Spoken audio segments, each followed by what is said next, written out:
Кыргыз тили сабагы башталды. Сабакка даяр болсок, анда көңүл коюп угабыз. Кана балдар, деттериңерди ачкыла. Откройте тетради. Запишем сегодняшнее число. Бүгүнкү сабактын числону жазабыз. 13 октябрь, шейшемби.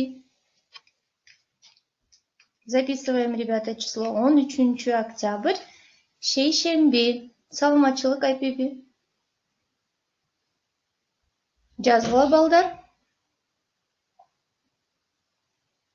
13 деген сөздү туура жазгыла үй тамгасы менен. Шейшемби. Кана балдар, өткөн сабакта биз эмне жөнүндө сүйлөштүк элек, азыр эстейбиз.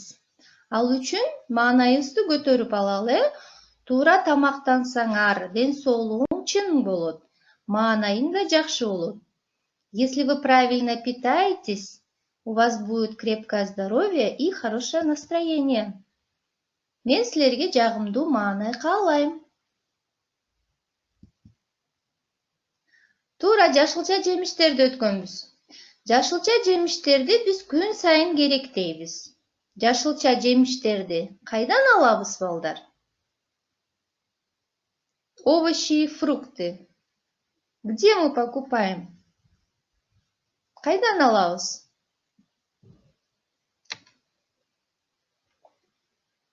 Кана ким айтат? Каяктан алабыз биз? Дүкөндөн, дейт Султан. Туура. А кайсы дүкөндөн? Базардан да сатып алабыз, Маргарита. Жакшы. Айсезим туура, дүкөндөн. Магазин кыргызча Раяна дүкөн болот. Ошондо эмне саткан дүкөндөн? Жашылча жемиш дүкөнүнөн сатып алат экенбиз, балдар. Мы это все покупаем в магазине овощей и фруктов. Жашылча жемиш дүкөнү. Демек, теманы жазгыла. Туура, Алмаз дүкөн. Записываем тему жашылча жемиш дүкөнү.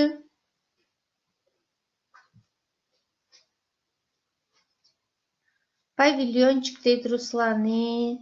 Жашылча жемиш дүкөнү деп теманы жазып койгула. Настя, не отвлекаемся. Пишем тему. Жашылча жемиш дүкөнү.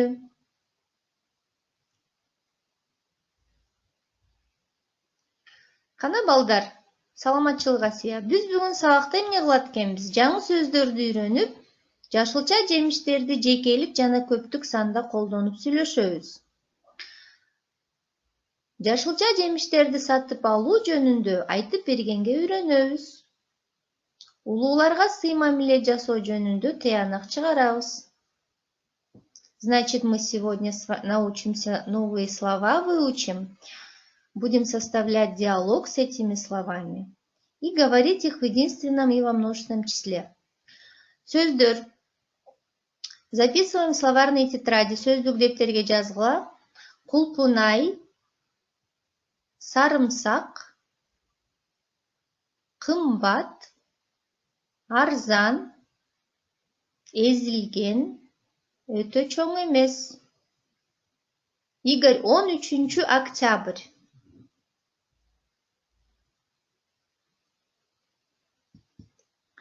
Сарымсак. Сарымсактар во множественном числе. Сарымсактын өңү ак, кызгылт болот, даамы ачуу. Сарымсак жөөктө өсөт. Правильно, Адылхан. Чеснок. Сарымсак жөөктө өсөт. Переведите мне это предложение. Мы проходили слово жөөк. Сарымсак жөөктө өсөт. Кана ким айтат? Сарымсак жөөктө өсөт. На прошлом уроке у нас было новое слово жөөк. Грядка. Правильно, Маргарита. Значит, чеснок растет на грядке. Кулпунай. Кулпунайлар. Кулпунайдын өңү кызыл, даамы таттуу болот. Кулпунайдан кыям жасалат. Кулпунай жөөктө өсөт. Можете записать по одному предложению с каждого слайда. Бир сүйлөм жазсаңар болот. Кулпунайдан кыям жасалат. Переведите это предложение. Кулпунайдан кыям жасалат.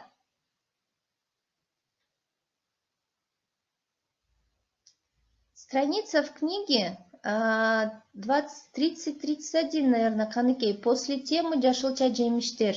Түшүм майрамы, а потом уже идет жашылча жемиш дүкөнүндө. Туура, Аруке, азаматсың.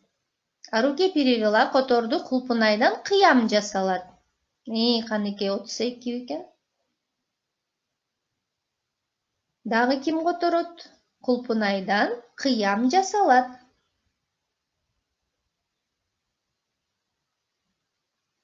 Бул жерде сүрөтү да турат. Туура, Бегайым. Из клубники делают варенье. Кыям варенье. Кымбат. Кымбат телефон. Машина кымбат турат. Телефондун баасы кымбат экен. Кымбат значит дорогой, дорого.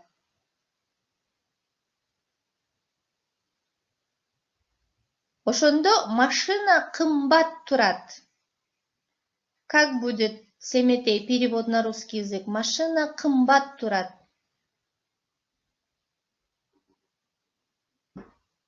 Машина кымбат турат.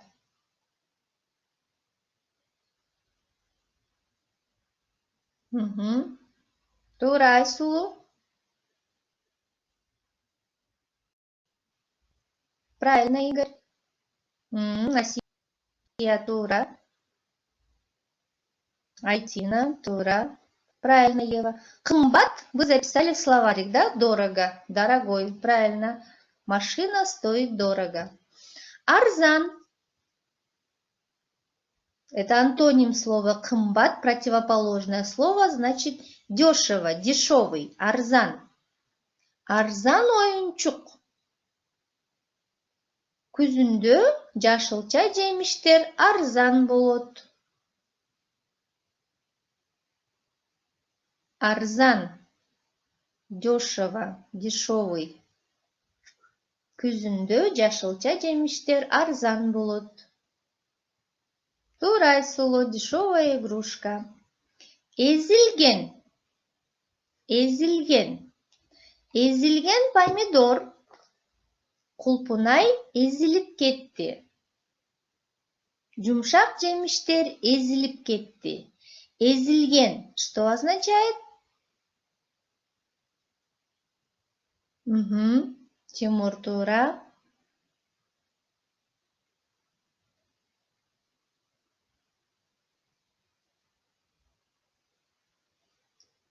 Эзилген. Переспелая, да, эзилген. Помятая деп эме айтты, спелая, переспелая. Спелая будет бышкан, балдар. Бышкан алма, бышкан помидор, спелый. Өтө чоң эмес. Теперь сравните яблоки. Посередине чоң алма. С левой стороны кичинекей алма. А с правой стороны өтө чоң эмес. Это значит небольшой, средний, да?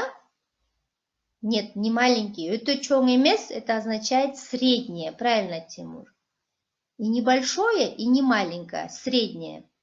Себетке өтө чоң эмес алмаларды салдым. В корзину положила небольшие яблоки. Большое алма – это алма, с которой посередине. Чоң алма. Жок, Милана, не пишем. Цитрус өсүмдүктөрү. Цитрус өсүмдүктөрү жылуу жактарда өсөт. Бул өсүмдүктөрдө витаминдер көп. Ребята, так как цитрусовые растения растут в теплых краях и в Кыргызстане их нету, они не переводятся на кыргызский язык. Так и есть. Лимон, мандарин, ананас, апельсин, киви и так далее. Там еще есть манго, грейпфрут и так далее. Эти слова не переводятся. Мы также используем, как и в русском языке. Достыбыштарды эстегиле лар мүчөсүн туура улагыла. Давайте вспомним окончание множественного числа. Прибавим к словам, где вы видите, к картинкам, множественное число. Кана айткыла, кандай болот? Туура бегайым. Дагы ким айтат? На 6 сүрөт берилген. Бадыраң это в единственном числе. Султан, надо во множественном поставить. Көптүк түрү болуш керек. Туура, Тимур. Дагы. Алма в единственном, Мадина, надо во множественном. Бегайым. Картөшкө кыргызча болот. Туура, Бакыт. Демек, туура, бадыраңдар. Айбиби, тура. Дальше. Что это на втором? А руки, а где ты кулпунай видишь? Здесь нету кулпунай. Второе это не помидор, второе это перец. Кыргызча кандай эле? Она перец, кто вспомнит? Кыргызча? Нет, не бананлар, Ева. Банандар будет. Ханекей, тура. И как будет теперь во множественном числе? Окончание прибавляй. Сабис. Нету тут, Султан, сабис. Калемпирлер будет. Перцы. Калемпирлер.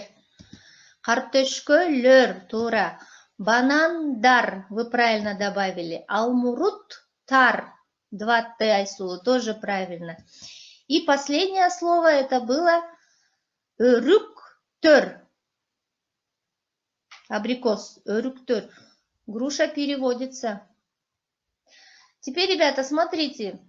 Если в словах в конце звонкие согласные, то будет дар, дер, дор, дер. Если в конце гласные, будет лар, лер, лор, лер. Картошкөлөр, алмалар. А если глухие гласные, вот они, т, п, ч и так далее, то будет глухое окончание. Тар, тер, тор, тер. Милана, не пишем, устно работаем.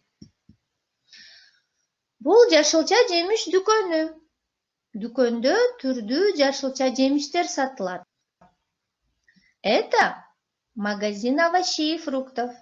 Здесь продаются разные овощи и фрукты.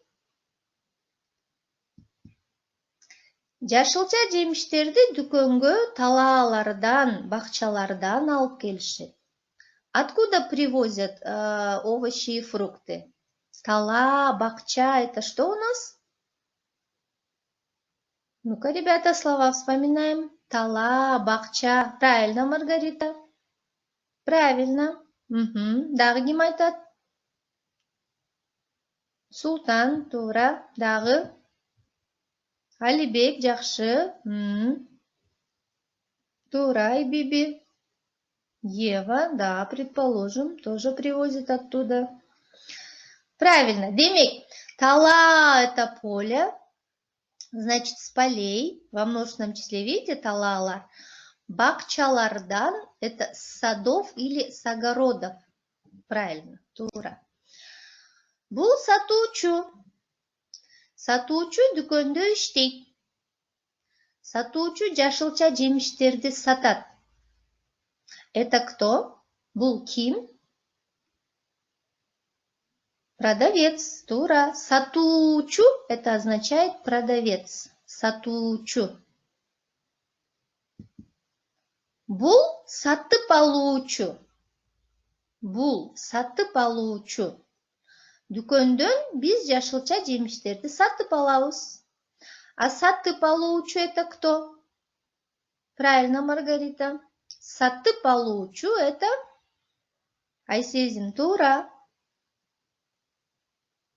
Значит, это покупатель, да? Когда мы идем в магазин, мы становимся покупателями. Туура бегаем. Сатып алуучу – это покупатель. Дүкөндөн жашылча жемиштерди тандап алса болот. Дүкөндөн жашылча жемиштерди тандап алса болот. В магазине мы что делаем? Тандап алабыз. Кана? Что вы делаете, когда идете в магазин? Правильно, Тимур, туура. Мы в магазине айсезим, туура. Дагы ким айтат? Покупаем, дейт Анастасия. Прежде чем купить, вы что делаете? Выбираете, Мадина, туура. Демек биз тандап алабыз. Выбираем. Правильно, Аяна. Дүкөндөн жашылча жемиштерди сатып алабыз. Вот теперь, как мы выбрали, потом что делаем? Сатып алабыз и покупаем. Туура, Айсулу. Мы покупаем, сатып алабыз. Правильно. Жашылча жемиштерди таза жууп жеш керек. Таза жууп жеш керек. Что мы должны делать? Мой. Таза, значит, мы должны их очень хорошо, чисто помыть. Прежде чем покушать, таза жууш керек. Туура, мыть, бегаем. Акчага сатып алабыз, туура, Султан. Так, теперь слушаем диалог. Саламатсызбы? Саламатчылык. Сизге эмне керек? Жүзүм канча сом турат? Жүзүм 50 сом турат. Мага 2 кило жүзүм бериңизчи. Мына, алыңыз. 100 сом. Рахмат. Келип туруңуз. Кана, что купил покупатель? Сатып алуучу эмне сатып алды? Что он купил?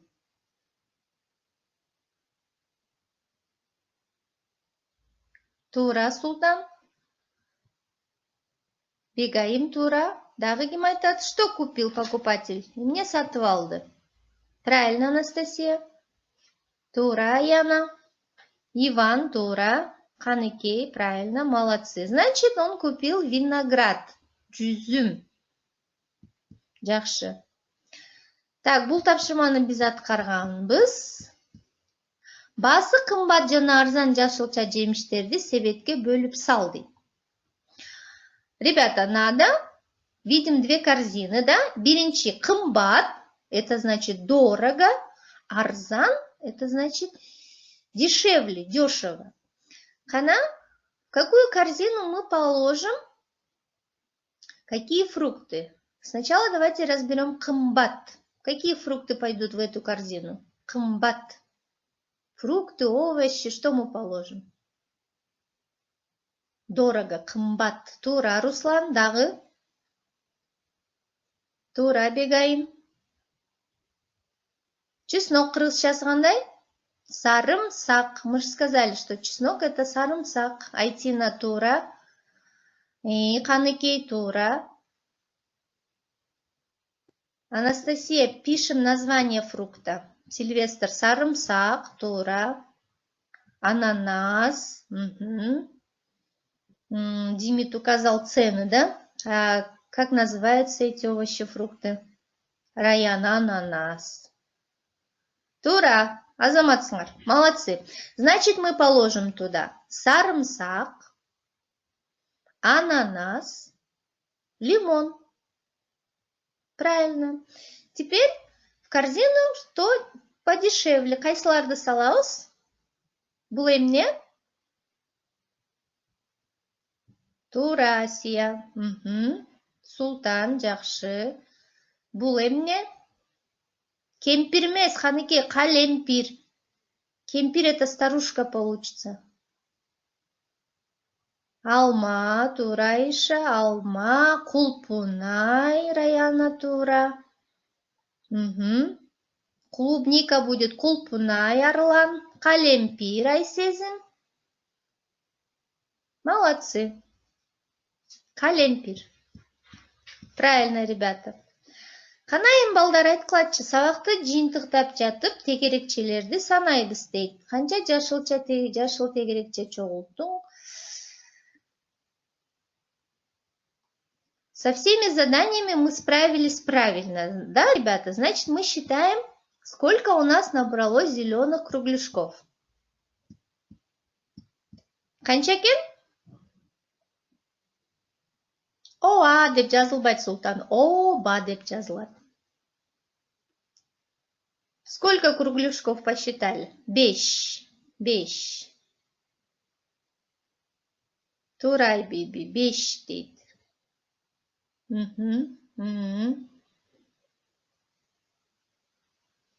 Жакшы. Азаматсыңар. Эми балдар, домашнее задание, үйгө тапшырма. Слушаем внимательно. Апаң же атаң менен жашылча жемиш дүкөнүнө чогуу барып кел. Ата энеңден уруксат сурап, сатуучудан өзүңө жаккан жемишти сатып ал. Бүгүнкү сабактан үйрөнгөн сөздөрдү колдон. Что это означает? Это домашнее задание. Вы должны составить диалог, как вы сходили в магазин овощей или фруктов. Обязательно вы покупаете фрукты или овощи, спрашиваете цену, берете там сколько-то либо килограммов, расплачиваетесь обязательно, акчасын төлөйсүңөр, анан коштошуп чыгасыңар, прощаетесь, да? Используйте обязательно сегодняшние новые слова. Бүгүнкү жаңы сөздөрдү колдоносуңар, которые мы с вами сегодня научились. Еще раз, давайте повторим. Повторяйте за мной слова. Асия, можешь нарисовать как дополнительно на альбомном листе? Сарымсак. Повторяйте, ребята. Сарымсак. Чеснок. Арзан. Дешевый, дешево. Кымбат. Дорого, дорогой. Анча чоң эмес. Небольшой. Жашылча жемиш дүкөнүндө. В магазине овощей и фруктов. Адылхан, а ты представь, что тебе надо что-то купить. И должен составить диалог. Задание отправляем каждый своему учителю. Сабагыбыз ушуну менен бүттү, балдар. Саламатта болгула. Не забываем выполнять задания.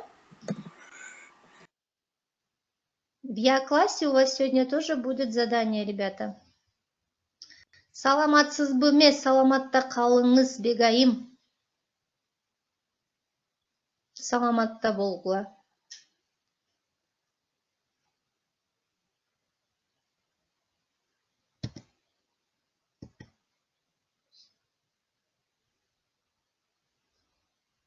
Үйгө тапшырма түшүнүктүү болду, балдар? Можно, Яна. По желанию, если вы хотите нарисовать, нарисуйте магазин овощей и фруктов. Тура алма, саламатта калыңыз болот.